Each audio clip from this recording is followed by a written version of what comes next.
Hello children. To, Today in this video we are going to discuss about the very important concept, that is the problems related to distance and time, or you can say related to speed.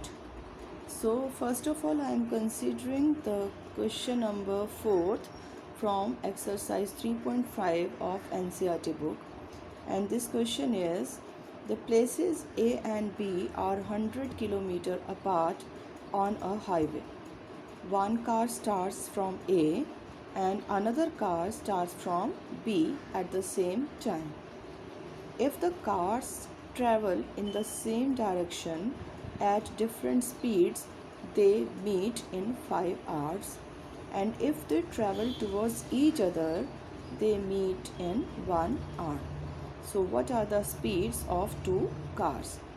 अब देखिए, ये जो question है, इस question को कई अलग अलग तरीक़ों से सॉल्व किया जा सकता है, बट मैं इस क्वेश्चन को जो कराती हूँ वो रिलेटिव स्पीड के कॉन्सेप्ट से कराती हूँ, क्योंकि जो रिलेटिव स्पीड का कॉन्सेप्ट है वो हमें और भी बहुत सारी जगह पर हेल्प करता है। तो ये कॉन्सेप्ट तो हमें वैसे भी सीखना ही है, तो क्यों नहीं इसी कॉन्सेप्ट से इस क्वेश्चन को हम सॉल्व करें।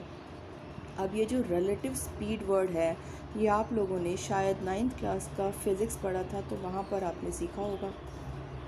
अब रिलेटिव स्पीड का मतलब क्या है, कहाँ हमें इस रिलेटिव स्पीड को यूज़ करना है, ये सब चीज़ें देखना बहुत ज़रूरी है।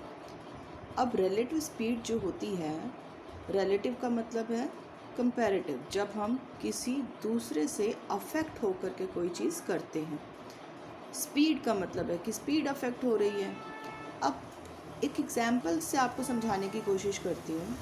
सपोज़ कीजिए कि आप जो हैं साइकिल पर स्कूल जा रहे हैं और आपकी स्पीड जो है वो है 10 किलोमीटर पर आवर। आप 1 घंटे में 10 किलोमीटर डिस्टेंस ट्रैवल करके जा रहे हो, और जिस डायरेक्शन में आप जा रहे हो उसी डायरेक्शन में सपोज़ कीजिए कोई कार जा रही है, और जो कार है उसकी स्पीड जो है वो 20 किलोमीटर पर आवर है। तो आपको कैसा फील होगा जब वो कार आपके साइड से जाएगी? आपको ऐसा लगेगा कि वो कार 20 किलोमीटर की स्पीड से चल रही है, जबकि खुद भी आप 10 किलोमीटर पर आवर की स्पीड से जा ही रहे हो। वो कार अगर आप एक पर्टिकुलर टाइम पर, जहाँ से आपने चलना शुरू किया, सपोज़ कीजिए आप यहाँ पर हैं और आप 10 किलोमीटर पर आवर की स्पीड से मूव कर रहे हैं, यहाँ से वो कार है जो 20 किलोमीटर पर आवर की स्पीड से जा रही है, तो वो आपसे कितना आगे है? 10 किलोमीटर ही तो आगे है ना। तो जब आप भी मूव कर रहे हो, वो कार भी मूव कर रही है, तो हर समय आपके और उस कार के बीच में डिस्टेंस कितना मेंटेन रहेगा? 10 किलोमीटर। तो आपको एक्चुअली उस कार की स्पीड 20 किलोमीटर पर आवर नहीं लगेगी, आपको उस कार की स्पीड कितनी लगेगी? 20 में से आप अपनी स्पीड को माइनस कर देंगे, यानी कि आपको ऐसा लगेगा कि कार जो है वो 10 किलोमीटर पर आवर की स्पीड से मूव कर रही है, क्योंकि आपके और कार के बीच में हर समय 10 किलोमीटर का ही डिस्टेंस रहेगा। मैं बात सिर्फ उस सिचुएशन की कर रही हूँ जब कोई ट्रैफिक नहीं है, यूनिफॉर्म मोशन की, जब आप यूनिफॉर्मली मूव करते चले जा रहे हैं और कोई भी बीच में ऑब्स्टिकल्स नहीं आ रहे। तो यहाँ जबकि गाड़ी 20 किलोमीटर पर आवर की स्पीड से चल रही है, but still it appears you to move with 10 kilometre per hour. इसका मतलब कि जो स्पीड्स हैं वो एक दूसरे को अफेक्ट कर रही हैं। अब सपोज़ कीजिए कि आप एक डायरेक्शन में जा रहे हो और जो गाड़ी है वो दूसरी डायरेक्शन से चल के आ रही है, तो वो आपको फटाफट से क्या करेगी? क्रॉस करके दूसरी साइड चली जाएगी। क्यों? क्योंकि आप 10 किलोमीटर की स्पीड से एक डायरेक्शन में जा रहे हो और गाड़ी जो है वो 20 किलोमीटर की स्पीड से दूसरी डायरेक्शन में जा रही है। चलिए मैं आपको एक बार फिर बताती हूँ। मान लो इस पॉइंट से चलना शुरू हुए, आप इस पॉइंट से ये 10 किलोमीटर की स्पीड से इधर चलने लगे और गाड़ी इस पॉइंट से 20 किलोमीटर की स्पीड से इधर चलने लगी। तो सोच कर देखिए कि इनिशियल पॉइंट पर ही आपके और गाड़ी के बीच का डिस्टेंस कितना है? 30 किलोमीटर है। 10 आप इधर गए, 20 गाड़ी इधर गई, तो डिस्टेंसेस क्या हो गए? ऑटोमेटिकली इंक्रीज़ हो गए। तो इस केस में आपको ऐसा लगेगा जैसे आप जो हैं वो गाड़ी से ज़्यादा तेज़ी से दूर चलते चले जा रहे हैं। तो जब हम सेम डायरेक्शन में मूव करते हैं तो स्पीड्स जो होती हैं, रिलेटिव स्पीड्स जो होती हैं, वो सब्ट्रैक्ट होती हैं।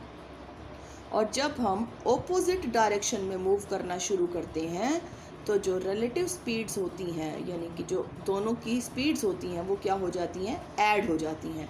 तो जब ये स्पीड सब्ट्रैक्ट या ऐड करके लिखी जाती हैं तो हम उन्हें क्या बोलते हैं, रिलेटिव स्पीड बोलते हैं।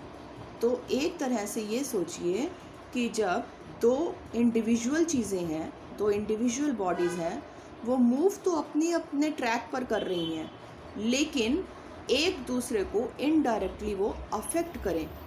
आपको एक चीज़ तेज़ चलती हुई नज़र आए या फिर धीमे चलती हुई नज़र आए तो हम वहाँ पर सिंपल स्पीड ना लेके रिलेटिव स्पीड के कॉन्सेप्ट्स को अप्लाई करते हैं। तो अब देखिए, इस क्वेश्चन को हम दो पार्ट्स में डिवाइड करेंगे। जो मोशन है वो दो तरह से हो रही है। एक तो मोशन हो रही है जो सेम डायरेक्शन में, और दूसरी जो मोशन हो रही है वो अपोजिट डायरेक्शन में हो रही है। तो हम अपने क्वेश्चन को दो पार्ट्स में डिवाइड कर लेते हैं। तो क्वेश्चन को बिगिन करने के लिए हम सबसे पहले कंसीडर कर लेते हैं दोनों कार्स की speeds. So speed of first car is equal to x kilometre per hour, ये उसकी इंडिविजुअल स्पीड है। सेकंड कार की जो स्पीड है उसको हम y किलोमीटर पर आवर ले लेते हैं। अब हमें ये बताया नहीं गया है कि कौन सी कार तेज़ चल रही है, कौन सी कार स्लो चल रही है, और ये भी नहीं बोला गया कि दोनों कार्स की स्पीड सेम है। तो इसका मतलब कोई ज़्यादा तेज़ चल रही होगी और कोई स्लो चल रही होगी। तो हम अपनी अकॉर्डिंग कंसीडर कर लेते हैं कि x जो है वो y से ज़्यादा तेज़ चल रहा है।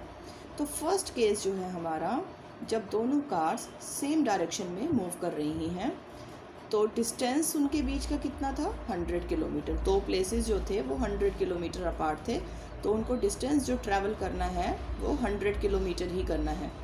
अब रिलेटिव स्पीड, जैसा मैंने आपको समझाया कि जब दो चीज़ें सेम डायरेक्शन में मूव करती हैं तो हमें ऐसा लगता है कि जो दूसरी बॉडी है वो स्लो पेस से चल रही है, क्योंकि हमारी खुद की भी कुछ स्पीड होती है।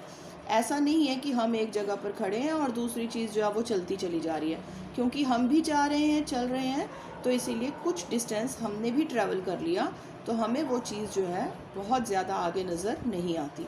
तो उस केस में रिलेटिव स्पीड जो है, आप याद रख लीजिए, हमेशा सब्ट्रैक्ट करते हैं। तो x minus Y kilometre per hour, अगर यहाँ आपने y को ग्रेटर लिया होता तो आपकी इक्वेशन जो यहाँ रिलेटिव स्पीड होती वो y minus x kilometre per our हो जाती।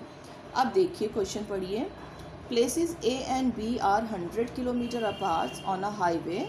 One car start from A and another from B at the same time, and if the car travels in same direction with different speeds they meet in 5 hours। इनको 5 घंटे लगते हैं एक दूसरे को मिलने में, एक पॉइंट तक पहुंचने में। डिस्टेंस 100 किलोमीटर ट्रैवल कर रहे हैं। अब स्पीड की जगह पर हमें रिलेटिव स्पीड कंसीडर करना है x माइनस वाई, और इन्हें टाइम कितना लग रहा है, 5 आवर्स टाइम लग रहा है। तो हमें फॉर्मूला मालूम है, डिस्टेंस जो होता है it is always equal to speed multiplied by time. तो इन क्वेश्चंस में हमेशा इसी फॉर्मूले को यूज़ करके हम इक्वेशंस को डेवलप करेंगे। So when cars are moving in same direction, then the formula that we will apply is distance is equal to speed multiplied by time. Distance traveled is 100 kilometer. Speed, as I have already explained, it will be x minus y. यहाँ पर speed ही लिखा जाता है फॉर्मूले में, but हम यहाँ relative speed को ही कंसीडर करते हैं। टाइम कितना लिया उसने, 5 hours. Now this 5 can be transposed to another side, so our equation will be developed x minus Y is equal to 20। तो ये इक्वेशन हमारी डेवलप हुई जब मोशन जो है वो सेम डायरेक्शन में हो रही है। अब जब एक सेकंड कंडीशन हमें क्या दी है, जब कार्स ऑपोजिट डायरेक्शन में मूव कर रही हैं। Now in second case the cars are travelling in opposite direction. तो जब ऑपोजिट डायरेक्शन में कार्स मूव करेंगी तो हमें क्या लगेगा, जैसे डिस्टेंसेस ज़्यादा ट्रैवल किए जा रहे हैं, क्योंकि आप एक डायरेक्शन में मूव कर रहे हैं एक स्पीड से और कार जो है वो दूसरे डायरेक्शन में मूव कर रही है, तो उतने ही टाइम में जो डिस्टेंस ट्रेवल्ड है, आप दोनों के बीच का जो डिस्टेंस है वो बढ़ जाता है और हमें ऐसा लगता है जैसे कि सेकंड बॉडी जो है वो बहुत तेज़ी से मूव करके आगे चली गई। तो इस केस में रिलेटिव स्पीड जो होगी वो क्या होगी, x plus Y kilometre per hour. Distance travelled 100 ही है हमें दिया हुआ है और हमसे बोला क्या क्या क्वेश्चन में कि जब कार्स ऑपोजिट डायरेक्शन में ट्रैवल करती हैं then they require 1 hour to meet with each other. So time taken by the cars to meet is 1 hour. Again we will apply the same formula, distance is equal to speed into time. Put all the values and you will be able to get your second equation.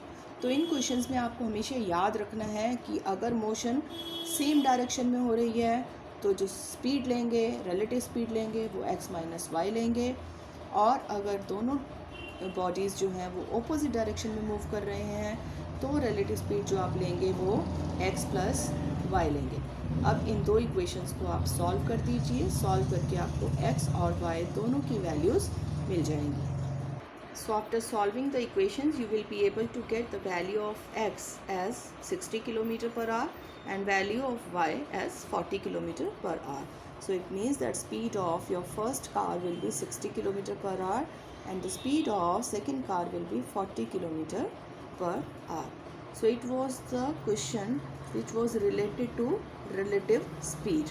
Relative speed के concepts को हम upstream और downstream के questions को solve करने में भी use करेंगे, बट वहाँ पर थोड़ा सा डिफरेंस है क्वेश्चंस में, that I will explain you later on in the next video. So up to that time practice these types of questions